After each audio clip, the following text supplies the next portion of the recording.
Hi beautiful people, welcome back to my YouTube channel. This is me guys, Sanvi and you are watching San Non-Stop। तो कैसे वैसे एक नई video के साथ आज की जो हमारी वीडियो है, पाक media shocked India Russia mega deal, Putin in India.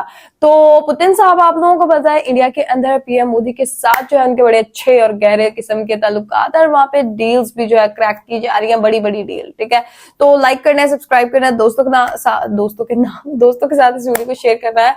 जब मैं फ्लो में ज्यादा तेजी से बोलती हूँ ना तो कुछ इधर उधर अल्फाज निकल जाते हैं। तो खैर, सबसे पहले आप लोगों ने घबराना नहीं है और थम्स अप का बटन जो है वो प्रेस कर देना है और देखते हैं कौन सी बड़ी बड़ी डील्स जो है वो साइन की जा रही है। तो लेट्स स्टार्ट द वीडियो। रूस के राष्ट्रपति व्लादिमीर पुतिन के 2 दिवसीय दौरे के आखिरी कुछ घंटों में भारत और रूस के बीच बहुत बड़ी डील हुई। दोनों नेता तो काम होना था दोस्तों, हो गया। अब मैं आपको बताता हूं क्यों मैं ऐसा कह रहा हूं। 36 घंटे का ये विजिट और जिसके अंदर बेशुमार इंपॉर्टेंट फैसले जो है वो सामने आते हैं। 7 कॉन्ट्रैक्ट्स पर ऑलरेडी साइन कर दिया गया है। व्लादिमीर पुतिन और ऑलमोस्ट 1.5 से 2 दिन जो है वो साइन हो गए हैं, जिसके अंदर उनके कहा जा रहा है कि वो फर्टिलाइजर्स पर काम कर रहे हैं, फूड पर काम कर रहे हैं, पॉलिश शिप्स पर काम होने वाला है।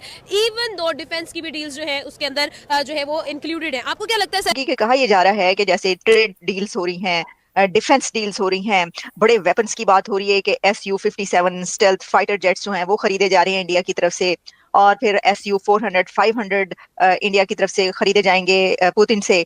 तो एक कंसर्न ये पाया जाता है पाकिस्तान के अंदर कि क्या इंडिया ये जो हथियार खरीद रहा है, इतनी बड़ी डिफेंस डील कर रहा है रशिया के साथ। Of course defence ties, economic ties और एनर्जी ट्रांसफर्स के ऊपर बातचीत हुई। याद रखें कि हिंदुस्तान के ऊपर बहुत जोर था, प्रेशर डाला जा रहा था अमेरिका की जानिब से कि वो रूस के साथ जो उनके तिजारती ताल्लुकात हैं, स्पेसिफिकली एनर्जी और ऑयल ट्रांसफर्स के ऊपर, उनको खत्म करें। लेकिन हिंदुस्तान ने अमेरिका की ये बात लग रहा है इस यात्रा के बाद उसको ज्यादा अहमियत नहीं दी। बात जो अनाउंसमेंट हुई है बैंकिंग के बारे में, जो व्लादिमीर पुतिन ने खुद अनाउंसमेंट करी है, वो भी मैं आपको दिखाऊंगा। जो ट्वीट आया है वो भी मैं बताऊंगा, ऑन रिकॉर्ड किया हुआ है दोस्तों।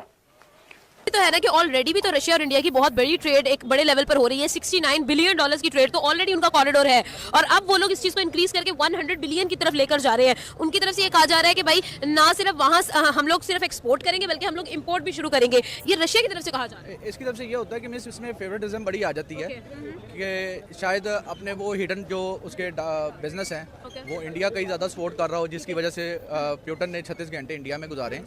तो सीधा है कि आपने हालात के ऊपर बात करी। हालात में क्या बदली है? रशिया के साथ हमारे पिछले 70 साल से अच्छे रिलेशन है, हमारी बहुत बड़ी डिपेंडेंस ऑब्लिक इंटरडिपेंडेंस है वेपन सिस्टम्स के ऊपर। आपने एक और बात करी, दैट इज रिलेशन यूएस से रिलेशन अगर हमारे खराब होते, 1 मिनट के लिए अगर बात करें, तो ये जो अभी हमने वो हेलीकॉप्टर का मेंटेनेंस का 7,000 करोड़ का कॉन्ट्रैक्ट किया है, वो कैसे हो गया? इतना बड़ा डेलीगेशन लेके पुतिन कहीं गए हों, नहीं जाते इतना बड़ा डेलीगेशन लेके। हाँ, लोग बड़े आते हैं, लेकिन अपने आप में दोस्तों ये सारे के सारे रशिया में बहुत बड़े डिसीजन मेकर्स हैं। वेपन्स के मामले में, रॉकेट्स के मामले में, तेल के मामले में, फाइनेंस के मामले में, all these people are big decision makers, directly Putin के साथ डे टू डे काम करने वाले। इसीलिए ये डेलीगेशन बहुत इंपॉर्टेंट है। जिन लोगों को ये लग रहा है कि यार कुछ नहीं हुआ, मैं आपको बता रहा हूं, अचानक एक दिन बड़ा फीका सा गुनगुना सा बयान आएगा कि साहब इतने स्क्वाड्रन Su-57 के आ रहे हैं, पता ही नहीं चलना। दोस्तों, पुतिन की 2 दिवसीय भारत यात्रा इतिहास रच गई है। मीडिया रिपोर्ट की माने तो 23 में भारत रूस वार्षिक शिखर सम्मेलन में पीएम मोदी और पुतिन के बीच 16 बड़े समझौते हुए हैं, और सबसे बड़ा टारगेट 2030 तक व्यापार और $100 अरब तक पहुंचाना।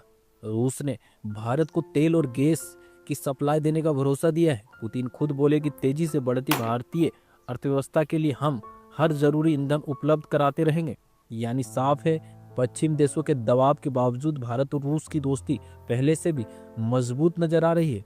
भारत अब रूस से तेल, नेचुरल गैस, पेट्रोकेमिकल और न्यूक्लियर सेक्टर तक में सहयोग बढ़ाएगा। मतलब यानी सालों में ऊर्जा सेक्टर में बड़ा गेम चेंजर देखने को मिल सकता है।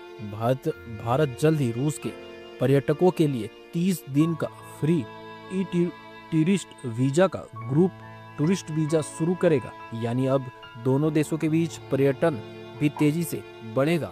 सबसे खास डील सिविल न्यूक्लियर सेक्टर में हुई है। भारत कोयले पर निर्भरता कम करना चाहता है और अब छोटे न्यूक्लियर रिएक्टर प्लांट लगाने की दिशा में बढ़ रहा है, और इसमें रूस भारत की मदद करने वाला है। ये कोई छोटी डील नहीं है, ये आने वाले दशकों की एनर्जी फ्यूचर को बदल सकती है। और हमेशा की तरह जैसे ही भारत और रूस के बीच इतनी बड़ी डील हुई है, देख पाकिस्तानी मीडिया और ट्रोल्स का रोना धोना शुरू हो गया है, क्योंकि भारत की बढ़ती ताकत और रूस की मजबूत साझेदारी पड़ोसियों को नहीं पच रही है। अब इस पर आपकी क्या राय है, कमेंट के जरिए जरूर बताएं। टैंक्स की सर्विसिंग भी अभी चल रही है, इंडिया खुद अभी नहीं कर सक रहा। टैंक्स की जो कितने पुराने टैंक्स है, वो क्या क्या नाम है उनका, T-70 T-90 व्हाटएवर, जो रशिया के टैंक्स है इंडिया के पास, अभी भी उसका सर्विस कॉन्ट्रैक्ट अभी रिन्यू हुआ। पिछले 4 साल में जो सबसे इंडिया के, अगर आप टॉप 5-6 मिलिट्री कॉन्ट्रैक्ट, इंडिया सबसे बड़ा हथियार खरीदने वाला है, वर्ल्ड का बिगेस्ट वेपन्स परचेज किससे खरीद रहा है? वो खुद भी अच्छे बनाते हैं, अमेरिका और वॉर टेस्टेड है अभी तो रशिया। उनके। तो ये जो हाइप है ना इंडिया में कि द बेस्ट फ्रेंड है, ये है वो है, कुछ भी नहीं। इंडिया ने क्या, $5 बिलियन का एक्सपोर्ट है इंडिया का बस टू रशिया। सारा का सारा इंपोर्ट्स है। 64 बिलियन, $60 बिलियन का ट्रेड डेफिसिट है। अमेरिका के साथ देखिए आप, इंडिया का $80 बिलियन का ट्रेड सरप्लस है। न्यूक्लियर मिनी प्लांट्स हो, वो अपनी जो कौन सी वाली फील्ड है, LNG वाली जो फील्ड है, उसमें इन्वेस्टमेंट देख रहा है। अगर वो Su-57 मेरे यहाँ बनाता है, ठीक है ना, तो जैसे ब्रह्मोस उसने हमारे साथ बनाई, ब्रह्मोस बिकनी शुरू हो गई। आप बता दीजिए Su-57 का कौन खरीदार है पूरी दुनिया में? अगर एक खरीदार आप मेरे को बता पाए जो Su-57 को खरीद रहा है। मैं ज्ञान नहीं बांट रहा हूं, मैं आपको लॉजिक बांट रहा हूं। They don't have anybody. और उससे पहले जो ब्रह्मोस का जो उनका अपना वर्जन था, कौन खरीद रहा था? कहां वो दुनिया में थी? S-400 कागजों के ऊपर सबसे ज्यादा अच्छी मानी जा रही थी, लेकिन उसे ग्राउंड पर वॉर सिचुएशन में, रियल वॉर सिचुएशन में प्रूव किसने किया? इंडिया ने प्रूव किया। दैट मीन्स अगर वो इंडिया में बन रही है और अगर बना पाते हैं तो दुनिया उसकी तरफ देखेगी।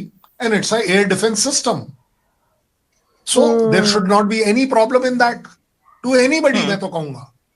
सो आप बड़ी मेरी बात पर विश्वास करिए। मैं एज अ इंडिया पाकिस्तान बातें नहीं है, वो बड़ा सीधा सीधा है कि आपने हालात के ऊपर बात करी। हालात में क्या बदली है?